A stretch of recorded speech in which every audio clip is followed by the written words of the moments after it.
Notre dernier voyage à Glencoe ne nous a pas découragés dans la poursuite de notre quête de Poudlard. Nous sentions bien que nous n'avions pas tout à fait levé le mystère épais qui règne sur ces terres aussi enchanteresses que diaboliques. Il nous fallait y retourner. Poursuivre notre quête signifiait évidemment de tester nos limites, nos peurs et nos rêves, le tout dans un étrange mélange entre la magie, le mystique et l'irrationnel. Voguer dans ces contrées si inhospitalières est le prix à payer pour l'émerveillement, même si cela exige quelques sacrifices. Après avoir poursuivi notre exploration du domaine de Poudlard, en découvrant la cabane de Hagrid et le loch ayant abrité le dur combat entre Harry Potter et les détraqueurs dans Le Prisonnier d'Azkaban, nous étions convaincus qu'il était nécessaire de poursuivre notre chemin. Glencoe avait encore de très nombreuses choses à nous apprendre et à nous montrer. Nous quittons cette fois-ci cependant le royaume des dragons et des morts pour gagner le royaume des cerfs. Encore un indice laissé par une magie très particulière sur nos pas.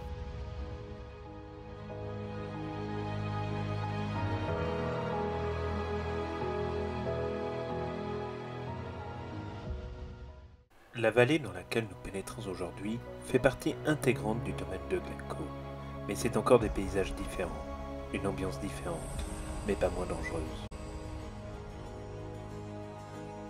Sous des airs enchanteurs, la vallée de Glenetive demeure pour le moins l'un des endroits où la notion de temps et d'espace se joue de nous. Toute réalité ici semble se distendre. Une fois encore, nous sommes dans les extrêmes. Il est évident que ce voyage continuera à nous mettre à rude épreuve.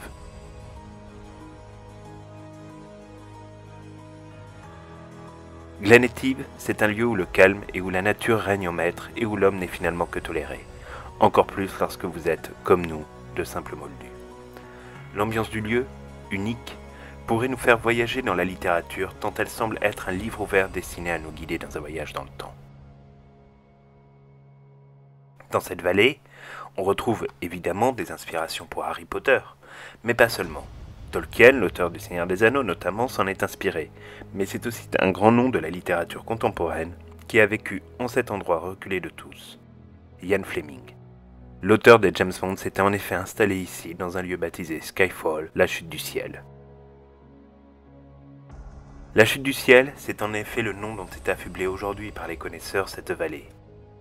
Et pour cause, nulle part ailleurs, nous n'avons jamais eu cette sensation de voir le ciel descendre des montagnes à la vitesse d'un cheval au galop. De lieux enchanteurs au premier regard, Glenetive se transforme en piège mortel en l'espace de quelques secondes si vous n'y prenez pas garde. Les nuages, la pluie, le vent constituent une barrière naturelle destinée à faire le tri. Une sorte de sélection de ceux qui ont la chance de pouvoir observer sa beauté. Poudlard ne se gagne vraiment pas si facilement. Notre première rencontre avec ce lieu fut probablement l'une des plus éprouvantes de notre vie, où se mêlaient tempêtes, brouillard et pluie en vous faisant perdre tous vos repères. Vous étreint alors la sensation de ne plus être dans la réalité, d'être passé finalement de l'autre côté, dans un monde où tous vos repères ont disparu. Le ciel devient la terre devient le ciel, le tout dans une gerbe incandescente d'énergie pure et de forces surnaturelles qui dansent tout autour de vous. Là encore, une magie bien particulière est à l'œuvre, on le tient pour acquis. À la fin d'une longue route, aussi sinueuse qu'étroite, parsemée de dangers et de cerfs qui vous observent du regard, vous qui osez pénétrer sur leur territoire, vous déboucherez, si les conditions climatiques le permettent, sur le côté peut-être le plus paradisiaque de la vallée de Glencoe. Lieu de tournage de nombreuses scènes dans Harry Potter et l'Ordre du Phénix, et plus récemment dans Harry Potter et les Reliques de la Mort partie 1, le lieu est reconnaissable en partie au premier regard, surtout pour ce qui concerne les Reliques de la Mort. Comme nous, Harry et Hermione se sont livrés à une très longue itinérance, les mettant à l'épreuve, et c'est au bord d'un loch, aussi majestueux qu'intimidant, qu'ils trouveront un peu de repos sur les landes de pierre que la marée laisse apparaître comme une rivière enchantée qui scintille au soleil comme 1000 diamants.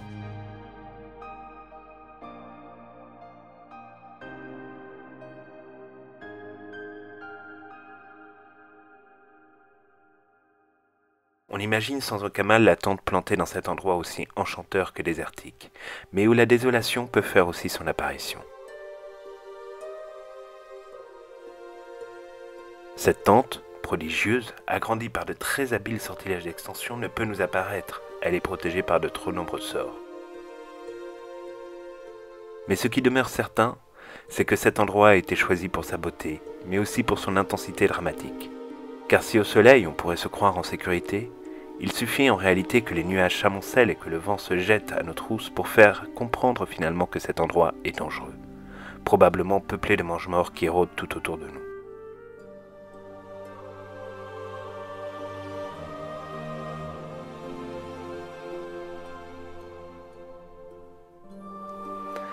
Glen Etive est d'autant plus dangereux qu'en réalité il s'agit d'un endroit totalement hors du temps.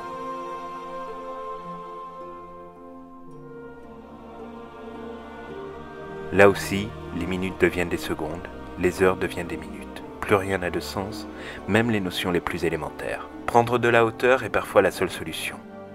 C'est alors qu'apparaît clairement pour la première fois au loin les contours de Poudlard, ajoutés par la production des films à cet endroit à plusieurs reprises. Pour le comprendre, il faut monter haut, à plus de 450 mètres d'altitude dans des conditions pour le moins difficiles tant le vent est fort. Mais c'est à ce prix-là que l'enchantement des lieux se dévoilera enfin pleinement à nous. Ce loch majestueux, sur lequel la mer influe de manière incroyable, est en effet le théâtre d'une magie extraordinaire et d'une beauté à couper le souffle. Glen Etive est un lieu qui se laisse admirer, quand on prend le temps en tout cas de s'y intéresser et de le découvrir. C'est aussi un lieu qui impose le respect, tant sa beauté laisse sans souffle. Mais bientôt, nous comprenons qu'il faut partir. Ce lieu, certes enchanteur, est parcouru également par des mange-morts. Il ne serait pas trop prudent de s'y arrêter beaucoup trop longtemps. Mais nous savons désormais que pour explorer Poudlard, il faudra se confronter au mal. Après tout, rien de plus logique dans une saga où la dualité entre le bien et le mal est au centre de toutes les intrigues. Nous savons que Glencoe a su nous offrir le meilleur de sa puissance, de sa magie, de sa force. Sera-t-elle suffisante pour affronter ce qui nous attend? Nul ne peut le dire. La seule certitude que nous avons, c'est que la puissance de ces lieux et de ce qu'ils représentent nous donne l'envie d'en savoir plus, d'en découvrir plus. La quête de Poudlard est une quête exigeante, démesurée et peut-être un brin trop ambitieuse. Mais face à la force colossale des éléments, et plus généralement des Highlands d'Écosse, il n'est pas choquant de ressentir ce vertige. Le mal fait partie de la vie. Il nous met à l'épreuve. À nos oreilles souffle un vent mauvais, qui nous entraîne vers un destin bien sombre. Si on prêtait peut-être plus attention à ce que le vent nous dit, il est fort probable que nous pourrions reconnaître la voix de celui dont on ne doit pas prononcer le nom. Est-ce une illusion, ou notre cerveau nous joue-t-il des tours? Difficile à dire.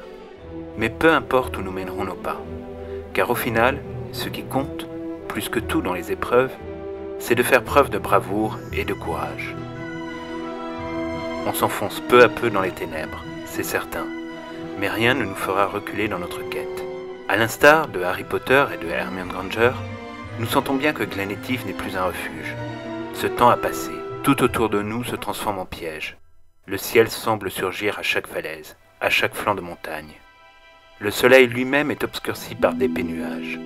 Cela ne veut pas dire pour autant que tout est fini, loin de là. Ce n'est qu'une étape dans cet immense voyage à la découverte de Poudlard. Le temps viendra pour des moments plus reposants. Désormais, c'est la tempête et le mal qui nous attendent. Mais tout cela, c'est une autre histoire.